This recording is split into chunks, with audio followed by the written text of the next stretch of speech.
Kisah asmara selalu menghiasi berbagai kerajaan kuno di Indonesia. Tidak terkecuali kerajaan Majapahit. Kisah ini melibatkan adik perempuan dari Raja kedua Majapahit, Prabu Jayanegara yang bernama Dyah Wiyat. Dyah Wiyat merupakan putri kedua dari Raden Wijaya, pendiri kerajaan Majapahit dengan Gayatri. Kakak kandungnya adalah Dyah Gitarja, atau dikenal sebagai Tribuana Tunggadewi, yang kelak menjadi raja ketiga Majapahit. Pada pemerintahan kakaknya, Dyah Wiyat diangkat sebagai raja bawahan di daerah Daha, atau sekarang Kediri. Dirinya bergelar Raja Dewi Maharajasa Bredaha, ketika menjabat sebagai bupati di Daha. Posisi ini terus dipegangnya sampai dia meninggal pada masa pemerintahan Hayam Wuruk, keponakan sekaligus menantunya. Serta perannya tak tergantikan, termasuk dalam cerita panjang dan kemegahan kerajaan Majapahit. Dalam pemerintahan Hayam Wuruk, Dyah Wiyat tergabung dalam Sapta Prabhu, yaitu semacam dewan pertimbangan, mulai yang beranggotakan keluarga kerajaan. Namun perebutan kekuasaan membuat dirinya harus tersingkir dari lingkaran kekuasaan. Tidak diketahui pasti kapan Dyah Wiyat meninggal. Para raton hanya menyebut kematiannya setelah pengangkatan Gajah Enggon sebagai patih, tahun 1371. Dyah Wiyat kemudian didarmakan di Adilangu, dengan candi bernama Purwawisesa. Dalam novel Gajah Mada, Langit Kresna Hadi menyebut, Dyah Wiyat merupakan Sekar Kedaton yang memiliki kedudukan sosial tinggi. Posisinya sebagai putri raja benar-benar membuatnya jadi incaran. Dikisahkan dalam novel tersebut, sosok Dyah Wiyat memiliki sifat yang tegar, berwawasan luas, memiliki pandangan ke depan, dan berwibawa. Sosok ini dianggap sangat cocok bila dijadikan sebagai pemimpin.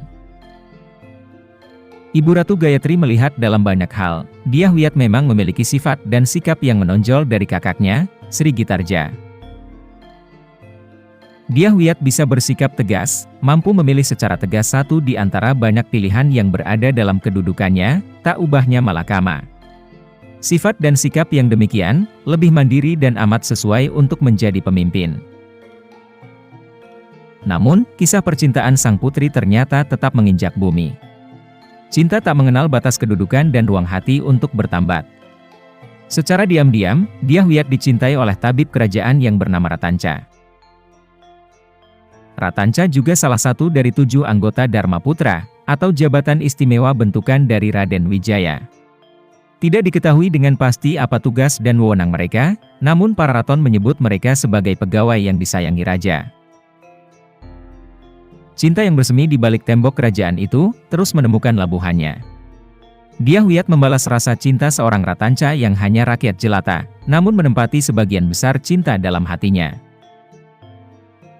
Karena rasa cinta ini, Dyah Wiyat ingin selalu bertemu dengan pujaan hatinya tersebut. Namun keduanya tidak bisa secara terang-terangan bertemu. Karena itulah Dyah Wiyat sering menginginkan dirinya sakit, agar bisa bertemu dengan Ratanca.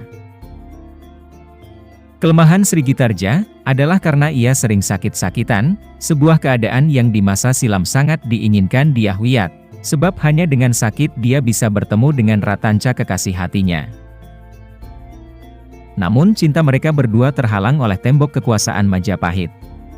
Cinta kedua insan tersebut tidak bisa berjalan seperti apa yang direncanakan. Perbedaan status menjadi penghalang cinta Dyah Wiyat dan Ratanca. Kabar cinta terlarang antara Dyah Wiyat dan Ratanca ternyata telah menjadi rahasia umum di kalangan kerajaan Majapahit, bahkan sampai ke telinga istri Ratanca, Nyai Tanca. Dirinya bahkan menuduh Dyah Wiyat yang menggoda suaminya. Nyai Tanca bahkan menganggap kematian Ratanca disebabkan oleh Dyah Wiyat. Sehingga memicu Nyai Tanca melakukan percobaan pembunuhan kepada Dyah Wiyat, dengan mengirimkan sekeranjang buah mangga yang di dalamnya dimasukkan ular bandotan yang beracun. Setelah percintaannya dengan Ratanca kandas, Dyah Wiyat dijodohkan dengan Raden Kudamerta Brewengker. Sebelumnya, putri-putri Raden Wijaya memang dilarang untuk menikah, selama pemerintahan Raja Jayanegara. Namun kemudian, terjadi pemberontakan yang dipimpin oleh Rakuti bersama dengan Dharma Putra. Pemberontakan ini berhasil ditumpas oleh Gajah Mada. Namun beberapa tahun kemudian, Raja Jayanegara tewas di tangan Ratanca. Akhirnya putri-putri Raden Wijaya menikah. Raden Kudamerta yang merupakan bangsawan dari Wengker melamar Dyah Wiyat. Namun pernikahan antara Raden Kudamerta dan Dyah Wiyat tidak berlandaskan cinta. Bahkan dijelaskan pula, Raden Kudamerta sebelum menikah dengan Dyah Wiyat, telah memiliki istri bernama Dyah Menur Hardiningsih dan memiliki seorang anak laki-laki. Disinilah terjadi cinta segitiga dalam lingkaran Majapahit.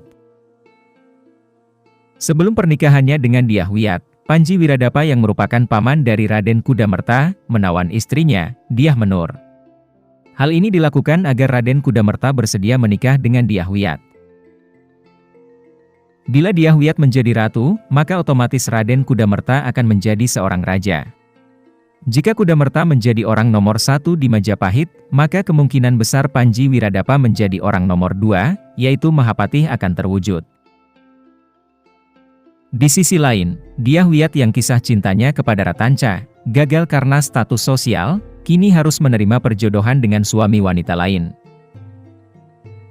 Sementara itu, nasib Dyah Menur lebih malang, dia harus menyingkir karena Raden Kudamerta mengaku belum memiliki istri. Rahasia yang disembunyikan laki-laki itu, rahasia yang kini bukan rahasia lagi, bahwa dia telah beristri saat mengawini dirinya, sungguh merupakan pelecehan yang tak akan terampuni. Karena cinta terlarang ini jugalah, Gajah Mada merasa kekhawatiran akan kestabilan kekuasaan terah murni Raden Wijaya, karena Raden Kudamerta dan Dyah Menur memiliki seorang anak laki-laki. Tentu saja ini akan mempengaruhi peralihan kekuasaan di masa yang akan datang. Selain itu berarti Raden Kudamerta akan menempatkan Dyah Wiyat sebagai istri kedua. Sebuah kesalahan yang sangat fatal.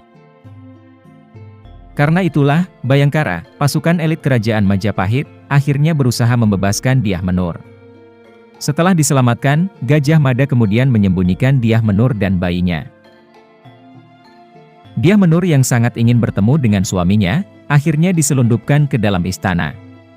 Dirinya menyamar menjadi Sekar Tanjung yang menjadi dayang kesayangan Dyah Wiyat. Hal yang menjadi beban bagi seorang Raden Kudamerta. Gajah Mada dan pasukannya, satu persatu berhasil menggagalkan rencana makar yang dilakukan paman dari Kudamerta. Satu persatu dari para pengkhianat kerajaan ini dikirim ke pengadilan kerajaan. Dari pengadilan ini, diketahui bahwa pembunuhan yang terjadi di dalam istana, ditujukan untuk mengkambing hitamkan Raden Cakradara, suami Sri Gitarja, oleh Panji Wiradapa agar tahta raja jatuh ke tangan Raden Kudamerta. Serta dibukanya identitas asli Panji Rukmamurti yaitu Nyai Tanca, istri Ratanca. Dendamnya kepada Gajah Mada yang telah membunuh suaminya, dan kepada Dyah Wiyat, telah membuatnya gelap mata dan merencanakan makar. Setelah menjatuhi hukuman kepada Nyai Tanca dan Wiradapa, Ratu Gayatri memanfaatkan kesempatan ini untuk mengukuhkan status Dyah Wiyat sebagai istri sah, dan satu-satunya Raden Kudamerta, demi keutuhan kerajaan Majapahit.